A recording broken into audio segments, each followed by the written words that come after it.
तो माता पार्वती ने जैसे जैसे अपना जीवन जिया है, जैसे जैसे उनके पुत्र हुए हैं, जैसे जैसे उन्होंने असुरों के वध करे हैं, वो नवदुर्गा हैं।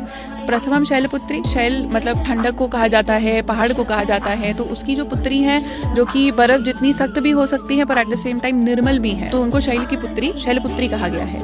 दूसरी आती है जब छोटी सी बिटिया है, अब बिटिया है तो वो ब्रह्म के ज्ञान की तरफ जाती है, कुछ सीखने जाती है, तो वो ब्रह्मचारिणी बनती है। उसके बाद चंद्रघंटा आती है जिस रूप में वो शंकर भगवान से विवाह करती है। उसके बाद आती है कूष्मांडा, जहाँ पे अपनी गृहस्थी में उनके हाथ में एक पॉट होता है, वो पॉट रिप्रेजेंट्स की माँ उस रूप में प्रेग्नेंट है, तो माँ अपनी गृहस्थी के दूसरे फेज में आई है, क्योंकि तीसरे ही फेज में हमें दिखता है पांचवी माँ जो है वो स्कंद माता है, उनकी गोद में वो बालक बैठा है जो कि अभी पॉट के रूप में पिछले रूप में था, और अभी वो एक बालक बन के स्कंद बन के उनकी गोद में बैठा है, इसलिए उन्हें स्कंद माता कहा गया है। जब अपनी गृहस्थ का सारा काम कर लेती है फिर वो वानप्रस्थ की ओर जाती है, वो माता कात्यायनी भी बनेंगी, वो माता कालरात्रि बनेंगी।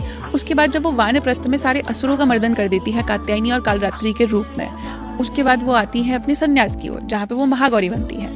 महागौरी में आप देखोगे कि माँ का जो रूप है वो शंकर भगवान जैसा है। माँ ने हाथ में डमरू और हाथ में त्रिशूल धारण कर रखा है और बिल्कुल गौर वर्ण की है, जैसे शंकर भगवान को बताया जाता है। तो यहाँ पे माँ एक पूरे जीवन को जीने के बाद वो तत्व बन चुकी है जिसका पार्ट उनको बताया जाता है, यानी कि शंकर भगवान। पर एट द सेम टाइम जब नेक्स्ट रूप देखते हैं जो कि माता सिद्धिदात्री का रूप है, वो एग्जैक्टली विष्णु भगवान जैसा दिखता है। तो यहाँ पे वो एक पूरे होल सर्कल का प्रतीक है, जहाँ से एक छोटी सी एनर्जी कितनी डायनेमिक है, कितने रूप रखती रखती वापस से वो यही बता रही है कि सबको प्रकट करने वाली, सब चीज़ों को बताने वाली, रिप्रेजेंट करने वाली मैं ही हूँ। तो यहाँ पे माँ लय बता रही है कि अगर आपके अंदर की जो शक्ति है अभी आपने रियलाइज नहीं करी है तो शिशु रूप में है।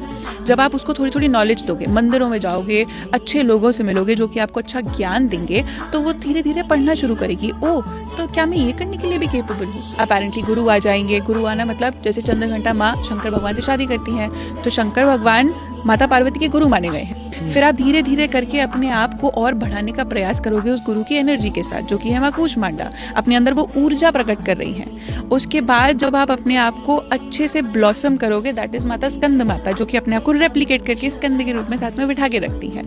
फिर आपके अंदर हर चीज को डील करने के मैकेनिज्म आते हैं। अब असली बात आई है कि आप अपने अंदर के असुरों का मर्दन कैसे करते हो। तो वो अपने अंदर की एनर्जी इवॉल्व होने के बाद, ब्लॉसम होने के बाद, कैसे अपने अंदर के ही असुरों का मर्दन करके वही शिवमय हो रही है और वही विष्णुमय हो रही है। दैट इज द लय with in you, that is शक्ति फॉर यू।